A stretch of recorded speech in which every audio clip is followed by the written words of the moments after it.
Dear students, today we are going to be discussing a new type of polymerization, which is ring opening polymerization reaction. So far we studied about polymerization reaction. Then we saw that uh, polymerization reaction, a major part of them involve condensation reactions, whom we call polycondensation reactions. So polycondensation reactions, they can be step growth polymerization, or they can be ring chain polymerization reaction, uh, chain growth polymerization. So both these type of reactions have their own mechanism. So after that, in step growth polymerization, we saw that there is a certain class of polymerization known as interfacial polymerization. Then there is bulk polymerization and solution polymerization. Today, we are going to be studying a new type of polymerization reaction, which is ring opening polymerization. So the name itself gives away that what this reaction is mainly about. So we shall be discussing today that how these reactions they take place. So first of all, ring opening polymerization reaction is a type of polymerization reaction which involves ring opening reaction. So in this case, the substrate, the molecule which is going to get polymerized is a cyclic compound. It's a compound which is in the form of a ring. It's not an open chain compound. So these reactions, they take place in such a way that the molecule, it gets opened up. The ring gets opened, hence the name ring opening reactions. So these polymerization, they involve ring opening reactions. So another aspect of these ring opening polymerization reactions is that they are not necessarily condensation reaction, that when these reactions take place, certain molecules will be released, but they can be mainly classified as addition polymerization. Addition polymerizations we have not discussed as of now, but addition polymerization reactions are those reactions which involve addition of a initiator in such a way that there is no molecule gets released. There is no split of molecule. That means there is no release of some neutral molecule as we saw in condensation reactions. It's simply addition polymerization. That means initiator, which can be a molecule or it can be a catalyst, it just starts a reaction in such a way that it gets added into the monomer or the starting compound, and then a chain sequence starts and the polymerization reaction takes place. तो इसमें क्या होता है addition polymerisation अभी हमें पढ़नी है, वो हम अलग से पढ़ेंगे, लेकिन ये भी एक टाइप ऑफ एडिशन पॉलीमराइजेशन है. इसमें क्या होता है कि हमारा जो रिंग है उसमें जब वो रिएक्शन पॉलीमराइजेशन शुरू होती है तो उसमें कोई मॉलिक्यूल रिलीज नहीं होता. इसमें जब एक मोनोमर दूसरे मोनोमर के साथ रिएक्ट करता है तो वो सिंपली उसमें क्या होता है ऐड हो जाता है, क्योंकि इसमें रिंग ओपन होती है तो एक वैकेंसी जनरेट हो जाती है, जिसकी वजह से हमारे पास क्या होता है एडिशन हो जाती है. आप आगे एग्जांपल्स में देखेंगे. तो हमारे पास रिंग ओपनिंग पॉलीमराइजेशन की एक बहुत अच्छी एग्जांपल जो है वो है कैप्रोलैक्टम. कैप्रोलैक्टम हमारे पास जो है एक मॉलिक्यूल है. तो ये क्या करता है in presence of catalyst it undergoes polymerization reaction. हमारे पास सर्टेन कैटलिस्ट की प्रेजेंस में इसमें क्या हो जाती है पॉलीमराइजेशन. देखिए जब हम इसमें कोई कैटलिस्ट डालेंगे, सपोज बेस डालेंगे या एसिड डालेंगे, तो हमारे पास जो भी कैटलिस्ट है ये वाली बॉन्ड जो है it is most susceptible bond. ये एक ऐसी बॉन्ड है जहां पर हमारे पास क्या होगी, जो एक्टिव बॉन्ड है यहाँ पर रिएक्शन होगी. तो सपोज हमने जो कैटलिस्ट डाला है वो हमारा कैटलिस्ट यहाँ पर एक्ट करता है, यहाँ पर जाके इसके साथ बॉन्ड बनाता है, तो यहाँ पर क्या होगा ये वाली बॉन्ड क्लीव हो जाएगी. तो NH के पास जो है ये इलेक्ट्रॉन्स आ जाएंगे. तो अब क्या होगा, ये बॉन्ड जब क्लीव होगी इनमें 5 कार्बन एटम्स हैं, 1 2 3 4 5. तो अब सी डबल बॉन्ड जो है इसने इस तरफ बॉन्ड बना ली, ये जो भी इनिशिएटर था कैटलिस्ट था इसके साथ इसकी लिंकिंग हो गई है, और इन दोनों के बीच में 5 कार्बन एटम्स हैं, 1 2 3 4 5, और उसके बाद NH के पास जो है अब चार्ज है, बिकॉज इसकी जब bond C double bond O के साथ टूट गई तो इट गॉट इलेक्ट्रॉन्स. तो अब इसने क्या किया, इसने जो इसके पास इलेक्ट्रॉन्स थे उसके साथ ही क्या करेगा, एक नए कैप्रोलैक्टम मॉलिक्यूल पे अटैच करेगा, उसके कार्बोनिल कार्बन पे। तो अब इसने एक नई बॉन्ड यहाँ पर बना दी एक दूसरे कैप्रोलैक्टम मॉलिक्यूल के साथ। तो जो इस कैप्रोलैक्टम बी कैप्रोलैक्टम मॉलिक्यूल का मॉलिक्यूल है, ये क्या करेगा, एक सी कैप्रोलैक्टम पे अटैक करेगा एंड सो ऑन, एक चेन बनना शुरू हो जाएगी। तो क्या हो जाएगी, सिर्फ एक इनिशिएटर, एक कैटलिस्ट की प्रेजेंस से, कैटलिस्ट या इनिशिएटर का काम है सिर्फ पहले मॉलिक्यूल की रिंग ओपनिंग करना।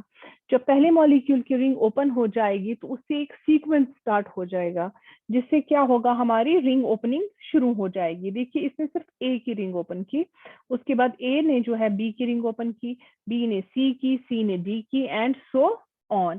तो इस तरीके से हमें क्या हो जाता है, एक सीक्वेंस शुरू हो जाता है। तो ये जो मोनोमर है ना, इसमें जो रिपीटिंग यूनिट है वो हमारे पास ये है, and this is the repeating unit of nylon 6।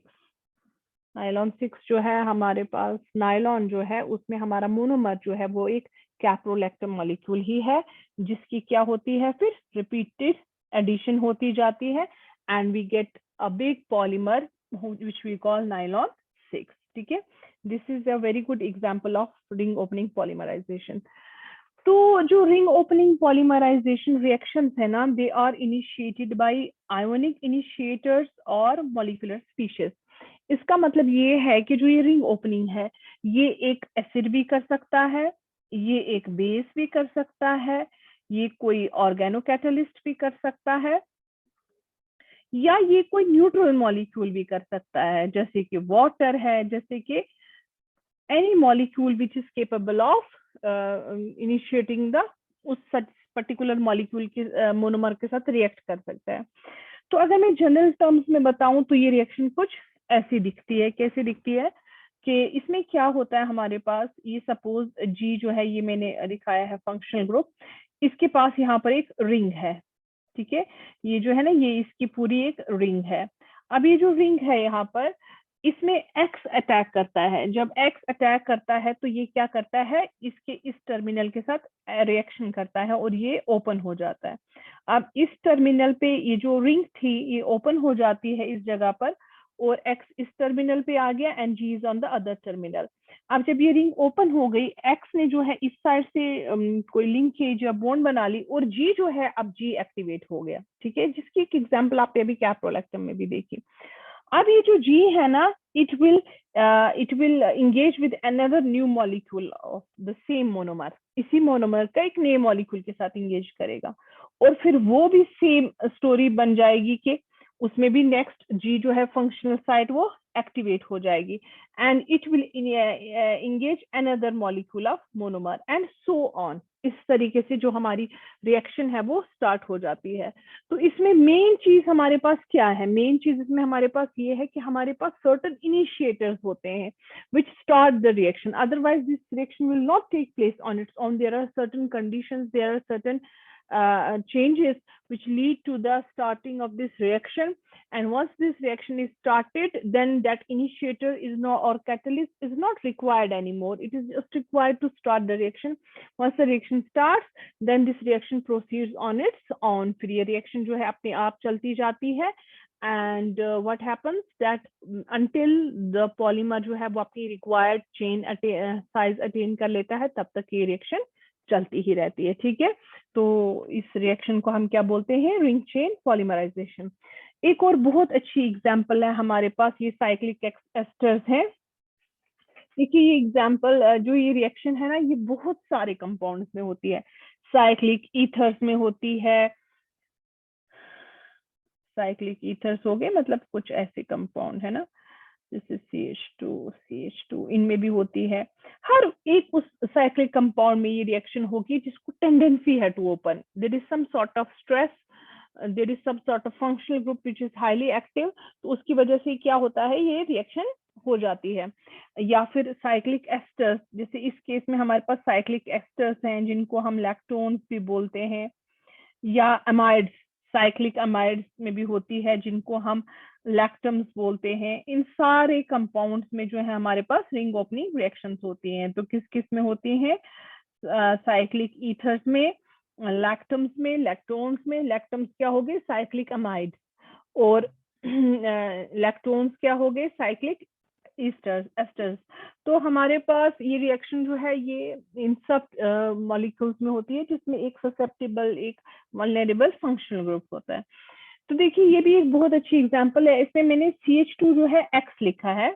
It can be of any length, it can be 3, it can be 4, it can be 5, जो एक सूटेबल साइज होता है। अब आप देखिए यहाँ पर हमारे पास एक इनिशिएटर है विच इज मिथॉक्सी, ये न्यूक्लियोफाइल। हमारे पास एक बेस है या जिसको हम मिथॉक्साइड आयन है ये। तो जो मिथॉक्साइड आयन है it can be generated by a base, sodium methoxide, potassium methoxide, या किसी अल्कोहल से भी जनरेट हो सकती है। फिर एक न्यूक्लियोफाइल होगा। तो ये क्या करती है कि जो हमारी एल्कोक्सी आयन है ये क्या करेगी, it carries negative charge, so naturally it will find soft target on a carbonyl compound. तो ये क्या करता है, कार्बोनिल कार्बन पे अटैक करता है। तो जब इस कार्बोनिल कार्बन को यहाँ से इलेक्ट्रॉन्स मिल जाते हैं तो इसकी बॉन्ड किसके साथ क्लीव हो जाती है, इस पर्टिकुलर ऑक्सीजन के साथ ही, इसको इसके इलेक्ट्रॉन्स वापस कर देता है। तो अब यहाँ पर ये OCH3 है विच कम्स फ्रॉम हेयर, और उसकी नई बॉन्ड बन गई है इस C डबल बॉन्ड O के साथ। नई बॉन्ड को मैंने रेड कलर में शो किया है। और ये हमारे पास कार्बन चेन है CH2X, जितने भी कार्बन यहाँ पर थे दे आर प्रेजेंट हेयर। और उसके बाद क्या हो जाता है, जो ये O है अब इसके पास क्या है, नेगेटिव चार्ज। अब ये जो O है हमारे पास ये क्या करेगा, एक नए लैक्टोन पे अटैक करेगा, एक नए लैक्टोन मॉलिक्यूल पे अटैक करेगा। फिर जब ये लैक्टोन मॉलिक्यूल इसके साथ जुड़ गया तो इसका O जो है वो अब चार्ज हो जाएगा, उस पर नेगेटिव चार्ज आ जाएगा, and it will react with another lactone molecule and so on. ठीक है, अनटिल एंड अनलेस हमारे पास पॉलीमर चेन जो है वो बहुत बड़ी बन जाएगी, और उसके बाद ऑब्वियसली रिएक्शन क्वेंच हो जाएगी जब यहाँ पर टर्मिनेशन हो जाएगी। So this is how ring opening polymerization reactions they take place. तो आपके पास 2-3 एग्जांपल्स इसकी होनी चाहिए। तो सबसे पहली बात आप रिंग ओपनिंग पॉलीमराइजेशन की याद रखेंगे, ये वो पॉलीमराइजेशन रिएक्शंस हैं जिसमें मोनोमर्स हमारे पास साइक्लिक कंपाउंड्स होते हैं। Monomers are cyclic molecules. So what happens in the presence of certain initiators or catalysts, a ring opening of first monomer takes place. When the ring opening of first monomer takes place, a chain is initiated, a sequence is initiated. That particular monomer then attacks another monomer, and that opens, and then that attacks another monomer, and so on. And this chain keeps on repeating itself. So ये इसकी एक general reaction है which correctly tells you that how this reaction proceeds. And then there are two reactions which I have given you as example. एक हमारे पास caprolactam है, और दूसरा मैंने आपको एक साइक्लिक एस्टर की एग्जांपल दे दी है। मैं एक और एग्जांपल आपको दे देती हूँ। जैसे हमारे पास ये साइक्लिक अमीन्स हैं, ये एक सेकेंडरी अमीन है CH2, यहाँ पर आप X लिख दीजिए कि अमीन की क्या साइज है। ठीक है, अब सपोज ये it's a good amine, stable amine, but अब सपोज हम इस रिएक्शन में एक प्रोटॉन डाल देते हैं। ठीक है, हमने इस मीडियम में एक प्रोटॉन डाल दिया, तो हमारे पास NH2 की क्या हो जाएगी, प्रोटोनेशन हो जाएगी, क्योंकि proton will go to it. Now what happens that